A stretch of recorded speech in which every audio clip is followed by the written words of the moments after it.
cet atelier a été organisé dans le cadre de la lutte contre les violences basées sur le genre.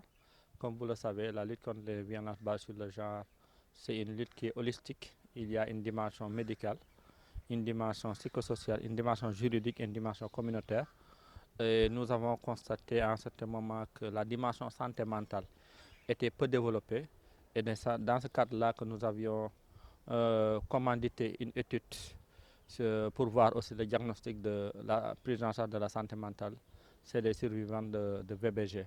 Donc on est là aujourd'hui pour présenter les résultats globaux de l'étude, pour voir la disponibilité, mais également l'accessibilité des services de santé mentale à l'endroit des personnes victimes de VBG, aussi bien dans la région de Ziguinchor, Kolda et Sédhiou. Ces études ont révélé qu'il y a beaucoup d'efforts qui ont été faits dans le cadre de la prise en charge des violences basées sur le genre, mais la santé mentale est peu développée parce qu'il n'y a pas de services spécialisés. Il y a le centre psychiatrique Émile Badiane qui est là à Ziguinchor, mais qui est un peu décalé de Kolda et de Sédhiou, mais également sur la prise en charge psychologique et psychopédagogique, la psychologie adaptée aux enfants.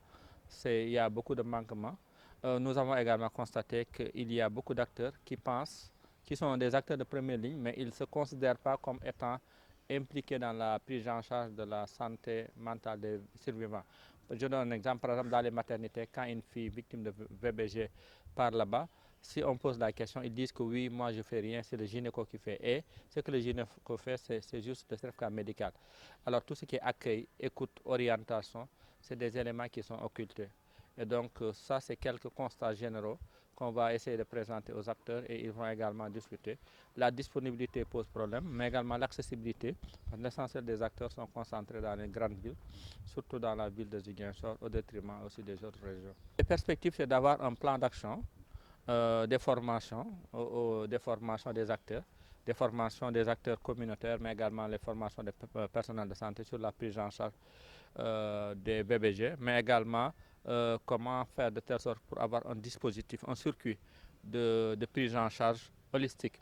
Et il y a une prise en charge qui se fait entre les structures qui sont en place, mais comment aussi systématiser la prise en charge jusqu'à une prise en charge de santé mentale des victimes de VBG.